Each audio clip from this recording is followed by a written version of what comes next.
오늘 주신 하나님 말씀 마태복음 제22장 34절부터 46절까지 말씀입니다.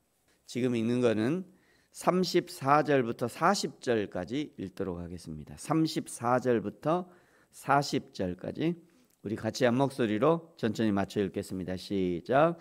예수께서 사두개인들로 대답할 수 없게 하셨다 함을 바리새인들이 듣고 모였는데 그 중에 한 율법사가 예수를 시험하여 묻되 선생님, 율법 중에서 어느 계명이 크니이까? 예수께서 이르시되 내 마음을 다하고 목숨을 다하고 뜻을 다하여 주 너의 하나님을 사랑하라 하셨으니 이것이 크고 첫째 되는 계명이요 둘째도 그와 같으니 내 이웃을 내 자신같이 사랑하라 하셨으니 이 두 계명이 온 율법과 선지자의 강령이니라. 아멘. 21장 24절에서 예수님이 성전에서 가르치시는 것을 보시면서 대제사장과 백성의 장로들이 예수님 당신이 무슨 권위로 성전에서 장사하는 사람을 내쫓고 가르치기도 합니까? 누가 이런 권위를 당신에게 허락했습니까? 라고 하는 그 질문에 대한 대답이 계속해서 지금 이어지고 있습니다. 예수님을 공격하려고 질문은 했지만 그 다음 예수님의 대답에 대해서는 한마디도 제대로 대응하지 못합니다. 요한의 세례가 누구에게서냐는 질문에 대해서도 대답하지 못하고 우린 모릅니다 이렇게 얘기했잖아요. 또 일하러 가라고 하는 아버지의 명령을 들은 두 아들의 예화에서도 자기들의 비유한 것이었지만 대답을 못했고 포도원 농부 비유, 건축자의 버린 모퉁이 돌의 비유, 혼인잔치의 비유, 가이사의 세금 논쟁 그리고 부활 논쟁까지 계속해서 예수님을 공격하려고 꼬투리를 잡으려고 노력은 하는데 마땅한 공격거리를 잡지 못합니다. 그럼에도 불구하고 또 예수님을 시험합니다. 하여간 악은 끈질깁니다. 악은 쉽게 포기하지 않아요. 로마서 7장 19절의 고백처럼 내가 원하는 바 선은 행하지 아니하고 도리어 원치 아니하는 바 악을 행한다. 왜 이렇게 되느냐면 타락한 인간들이 모여 사는 사회, 제도, 문화 속에도 악이 뿌리 내려서 구조적인 악의 형태로 선의 노력을 끊임없이 무력화시키기 때문입니다. 그런데 이런 끈질긴 악과는 반대로 선은 늘 약하게 보입니다. 그렇게 느끼는 이유는 사실은 선을 행하는 우리가 먼저 낙심하고 선을 행하기를 포기해 버리기 때문이죠.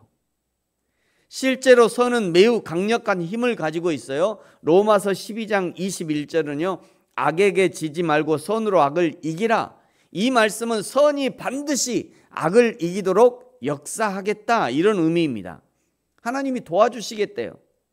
갈라디아서 6장 9절에는요. 우리가 선을 행하되 낙심하지 말지니 포기하지 아니하면 때가 이름에 거둘 것이다. 하나님이 반드시 내가 거두게 해줄 거야 라고 하는 약속의 말씀이죠. 그래서 시편 기자는요. 울면서라도 선한 씨를 뿌리라고 말씀하시는 거죠.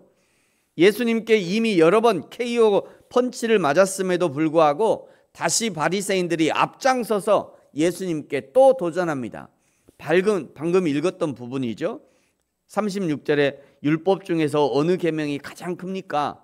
37절 예수께서 이르시되 내 마음을 다하고 목숨을 다하고 뜻을 다하여 주 너의 하나님을 사랑하라 하셨으니 이것이 첫째 되는 계명이고 둘째는 그와 같으니 내 이웃을 내 자신같이 사랑하라 하셨으니 이 두 계명이 온 율법과 선지자의 강령이다. 여기 온 율법과 선지자의 강령이라는 것은 구약 성경 전체의 핵심이자 요약이다 이런 의미입니다. 온 구약 성경이 하나님 사랑, 이웃 사랑을 말하고 있는 것이고 온 선지자들이 똑같이 하나님을 사랑하고 이웃을 사랑하라고 선포하고 있다는 거예요. 하나님 사랑, 이웃 사랑이 약해지면 그 약해진 부분을 죄가 치고 들어옵니다. 가장 가까이 결혼한 남편과 아내가 서로를 향한 사랑이 약해질 때 결혼 생활에 구멍이 나는 거죠. 교회도 마찬가지입니다. 하나님을 향한 사랑이 약해지면 교회는 건물에 집착하고요, 직분에 집착하고요, 숫자에 집착합니다. 이웃을 향한 사랑이 약해지면 어떻게 성도가 예배하는 최적의 모임을 만들어갈까 보다 어떻게 하면 더 비싸고 유명한 건물을 만들까 집착하게 되는 거예요. 결국 하나님이 구약 성경 전체를 통해서 강조하시는 하나님 사랑, 이웃 사랑은 어떻게 드러나느냐? 이웃을 향한 사랑으로 하나님을 사랑하고 있다는 것이 드러나는 것이고요, 하나님을 향한 사랑은 이웃 사랑으로 표현이 되는 것이죠. 41절에 이번에는 예수님이 바리새인에게 묻습니다. 42절에 너희는 그리스도에 대하여 어떻게 생각하느냐? 누구의 자손이냐? 그랬더니 바리새인들이 대답하죠. 다윗의 자손이니이다. 예수님이 성경 구절, 즉 시편 110편 1절의 말씀을 들어서 바리새인들의 대답을 반박합니다. 43절에요. 이르시되 그러면 다윗이 성령에 감동되어 어찌 그리스도를 주라 칭하여 말하되, 44절이 이제 시편 110편 1절이죠. 주께서 내 주께 이르시되 내가 내 원수를 내 발 아래 둘 때까지 내 우편에 앉아 있으라 하셨도다 하였으니 다윗이 그리스도를 주라 칭하였은즉 어찌 그의 자손이 되겠느냐 하시니, 44절의 앞에 주께서는 하나님이, 뒤에 내 주께는 예수님께, 이런 의미죠. 이 시편 110편이 다윗의 시편인데 다윗이 성자 예수님을 내 주라고 했는데 어떻게 그 성자 예수님이 다윗의 자손이 될 수 있느냐라고 하는 논리적인 질문인 것입니다. 예수님의 질문에 대해서 46절에 한마디도 능히 대답하는 자가 없고 그날부터 감히 그에게 묻는 자도 없더라 라고 기록하고 있어요. 예수님의 질문은 그들이 메시아에 대해 가지고 있던 편협한 지식의 한계를 드러내고 그들의 권위를 무너뜨린 거죠. 예수님이 그냥, 그 사람들은 예수님이 저 갈릴리 시골 촌뜨기의 목수의 아들이 그 아무것도 아니다 뭐 이렇게 맨날 얘기했는데, 이 예수님의 질문에 대해서 한마디도 제대로 대답하지 못하니까 백성들이 어떻게 생각하냐면, 뭐야 저 바리새인들, 사두개인들, 지금까지 자기들이 백성들의 지도자라고 하더니 어떻게 저 갈릴리에서 온 예수님의 질문에 대해서 한마디도 제대로 못하냐? 저 가짜 아니냐? 실력이 너무 없는 거 아니냐? 그러니 이제 더 이상 그 사람들의 권위가 그냥 땅바닥에 떨어진 거죠. 여러분, 우리도 늘 이 질문에 대한 대답을 가지고 있어야 합니다. 예수님이 베드로에게 물었던 질문과 동일한 질문이죠. 너희는 나를 누구로 하느냐?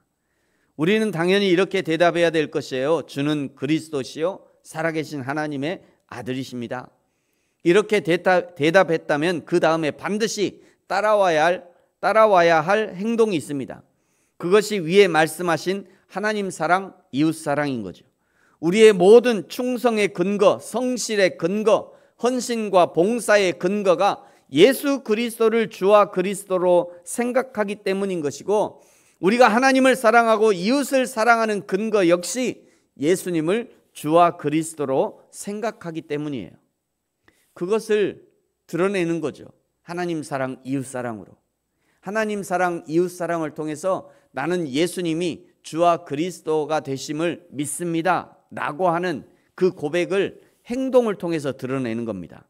사랑하는 성도 여러분, 저와 여러분이 날마다 이 고백, 주는 그리스도시요 살아계신 하나님의 아들이십니다 라는 고백을 가지고 주 앞에 살아갈 수 있기를 예수님의 이름으로 축복합니다.